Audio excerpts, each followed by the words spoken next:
রাজা অমৃষ এবং তার স্ত্রী 12 একাদশীর ব্রত পালন করার পর দ্বাদশীর দিন ব্রত ভঙ্গ করবেন। আর সেদিনই মহর্ষি দুর্বাসা তার কিছু অনুগামীদের সহিত রাজা অমৃষের দরবারে আসেন। তিনি রাজা অমৃষকে জানান তিনি এবং তার অনুগামীরা রাজা অমৃষের সাথে একাদশীর ব্রত ভঙ্গ করবেন। রাজা অমৃষও প্রচণ্ড খুশি হলেন। তিনি মহর্ষিকে জানালেন এটা তো তার পরম সৌভাগ্য হবে যদি মহর্ষি দুর্বাসা রাজা অমৃষের সাথে একাদশীর ব্রত ভঙ্গ করেন। এরপর রাজা অমৃষ মহর্ষি দুর্বাসাকে স্নানে যাওয়ার জন্য অনুরোধ করলেন। তিনি বললেন মহর্ষি এবং তার অনুগামীরা স্নান সেরে ফিরলে তারা একসঙ্গে আহারে বসবেন। এরপর মহর্ষি দুর্বাসা তার অনুগামীদের সহিত স্নানে যান। তবে দুর্বাসার ফিরে আসতে অনেক দেরি হচ্ছিল। এদিকে ব্রত ভঙ্গেরও নির্দিষ্ট সময় পেরোতে বসেছিল, অর্থাৎ দ্বাদশীর ব্রত ভঙ্গের একটা নির্দিষ্ট সময় ছিল। সেই সময়ের মধ্যেই ব্রত ভঙ্গ করতে হতো, না হলে একাদশী পালনের ফল পাওয়া যাবে না।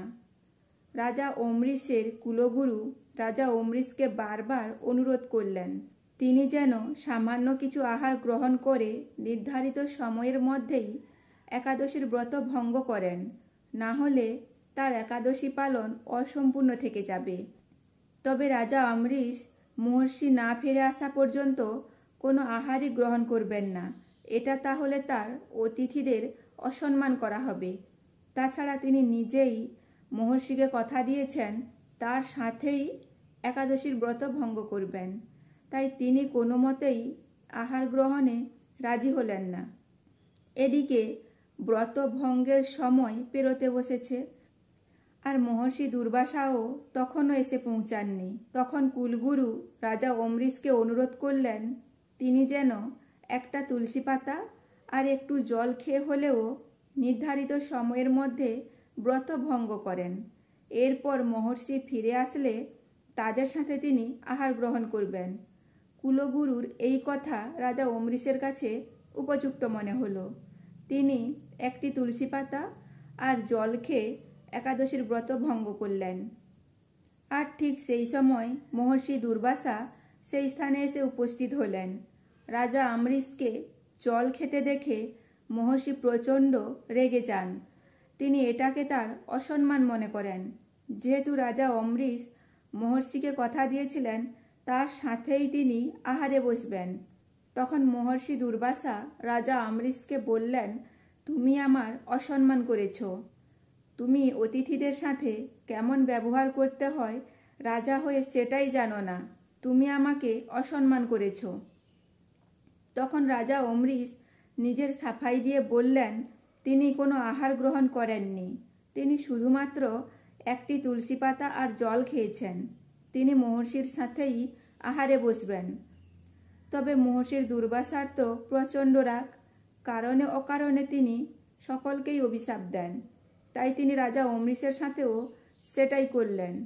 তিনি বললেন ক্ষুধা হচ্ছে রাক্ষসের স্বরূপ, আর সেই কারণেই তিনি সেই স্থানে এক ভয়ঙ্কর রাক্ষসকে ডাকেন রাজা অমৃষের করা অপরাধের শাস্তি দেওয়ার জন্য। আর তখনই সেখানে এক ভয়ঙ্কর রাক্ষস এসে উপস্থিত হয়। সে রাজা অমৃষের গলা কাটতে উদ্যত হয়। আর রাজা অমৃষ তখন হাত জোড়ো করে শ্রী বিষ্ণুর ধ্যান শুরু করেন। ভক্তের সাথে হওয়া অপরাধ শ্রী বিষ্ণু কী করে মেনে নেবেন? তিনি তখন সুদর্শন চক্রকে পাঠালেন মহর্ষি দুর্বাসাকে শিক্ষা দেওয়ার জন্য। সুদর্শন চক্র প্রথমেই সেই ভয়ঙ্কর রাক্ষসের শিরচ্ছেদ করে। এরপর মহর্ষি দুর্বাসাকে তাড়া করতে থাকে। রাজা অমৃষ তখনও হাত জোড়ো করে বিষ্ণুর ধ্যানে রত। তিনি কিন্তু এসব কিছুই টের পেলেন না।